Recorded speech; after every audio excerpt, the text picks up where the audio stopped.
Hey guys, so this is another video with regard to leash walking. I'm going to show you how to do this so this way you understand how to put a transitional leash on. So right now, what I taught you and what we were doing before he came in here is we just have the leash around his neck. And you remember how I told you once you want it nice and high, right behind the ears, and you want to snug it up where you can get your hand underneath, which is great, up to your knuckle. But what I'm going to practice with him is what's referred to as the transitional leash. And the reason being is because I feel like he needs a little bit more controlled handling because of his fear issues. So what I'm going to do now is show you how to put this on, and obviously we'll talk about it when he goes home. But I want you to have a video to slightly reference. Now, the main thing that I want you to practice first is this. Buddy, you're fine.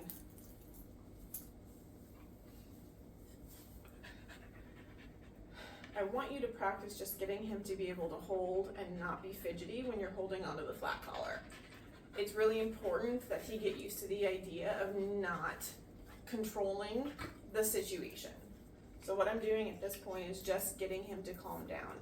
Because every time I put the leash on him, he does fidget like this. So what I'm basically just practicing the whole time is getting him to relax and get used to the idea of me touching his flat collar and controlling his body in different ways. He doesn't always like it, and sometimes he's calmer than others, and obviously right now he's still not calm completely, but he's calmer than sometimes he can be. At the same time, I don't want him thinking that doing all of this kind of behavior gets him what he wants, which is going outside and playing with Kuma.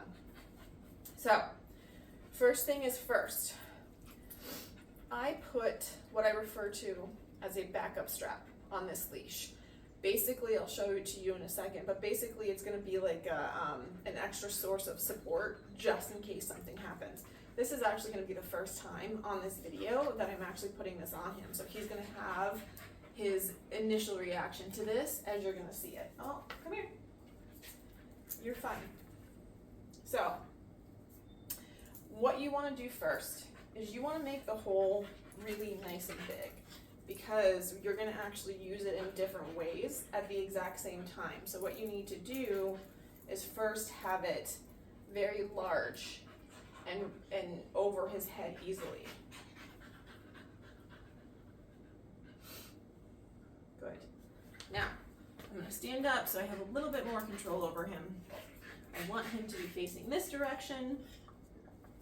Good. So the first thing that I do is I put the whole thing over his head, still holding onto the flat collar, and then the ring and the backups and the stopper I'm going to put in my left hand completely. So this way I'm holding onto his flat collar and part of the leash with my left hand. So I have my right hand completely free. Now underneath his chin, you're going to notice this really large hole, this loop, which is great because exactly what we need to do. No, come here. You twist it once underneath his chin, so this way you have two open holes, makes it kind of a figure 8.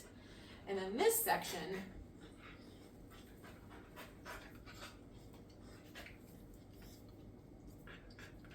you put over his muzzle, like that. As you can see, it's really quite loose, which is exactly what it's supposed to be at this moment. And then you take the handle and you start bringing it through, so this way it tightens a little bit. And this is his initial reaction to it. This is how he's going to react. He's probably going to have issues with it for the next couple of days, which is completely normal. Now, you want to make sure that this is, again, snug, not tight, just like it would be if it was only around the neck. All of this reaction is all him. All I'm basically doing is just waiting and putting a little bit of slight pressure to get him to stop. As soon as he stops, I'll take that pressure off. And as you can see, this is all him. None of this is me, where I am reacting to his reaction. Hey, shh, we do need to talk about that as well. We'll talk about that later on. Okay, so what I did is I snugged up the backup strap, or excuse me, not the backup strap, the stopper, just like I would if it was around his neck. And again, I'm just waiting for him to relax. I'm not gonna be doing anything with regard to trying to correct this. This is his reaction and discomfort to being around the nose, which again is normal for a lot of dogs. What I'm basically just doing is giving him the time he needs to reset. And he can take as long or as little time as he wants. I'm basically just going to be here for him and getting him to calm down. Good. Now,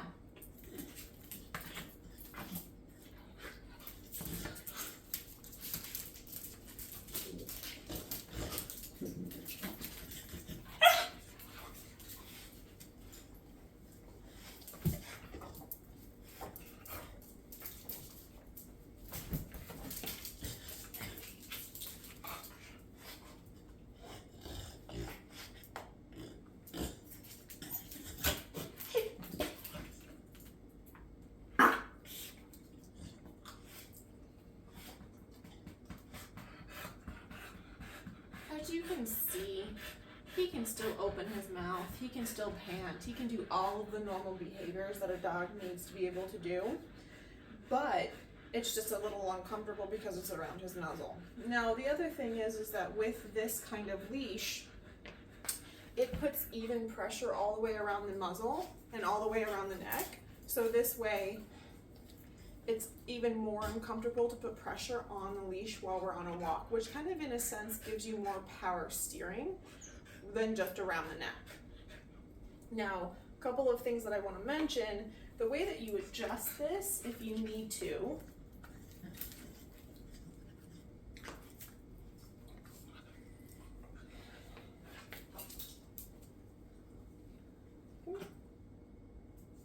is by taking the section behind the ears and the section around the nose and actually manipulating it in the same direction. So this way you can adjust the tightness or the looseness of that section of the leash. You don't want it to be too far low, and you don't want it to be a situation where there's one side pulling more pressure than the other.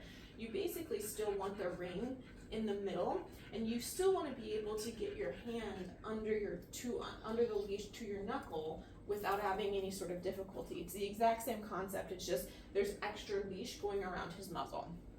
Now, what I'm also doing is putting this backup strap on, so this way you can actually attach it to the D-ring. The reason for that is, if by some miracle he gets it off because he's fighting it, plop, and then it's really nice and big, accidentally comes off of him. So worst case scenario, you've got the oh shit bars in the car, kind of a situation where he's got it around he's got it attached to his flat collar, so you actually still have him specifically attached to you, which is exactly what we want. And then you put it back around him, put it over his nose, adjust as needed, snug it up, and then you're all ready to go again. Now what I'm gonna do over the next several days is I'm gonna try to transition him off the literal transition, but at the same time, because he's starting to go through his fear phase and having some issues, I need to be able to really kind of expose him to things that I can help work him through, but also at the same time not struggle to expose him to. So I think this is gonna help. I'm gonna see how it's gonna do.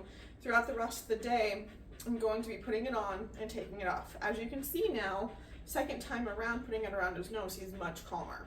Third time he'll be calmer. Fourth time he'll be even calmer. It'll probably take him about a week to adjust to it, which is completely normal, but at the same time, he may surprise me and not have any issues with it after the first initial reaction. And I want you to know, whether I did this in person or on this video, his reaction is going to be the same initially. So it's one of those things is, don't look at this video and be like, oh my God, that's all him doing it. As soon as he calms down and relaxes like he is now, everything is much easier and much better. And I'm not reacting to his reaction, which is exactly what we're going to have you do to anything that happens when he's at home, is you're not going to react to his reaction. All right, let me know if you have any questions.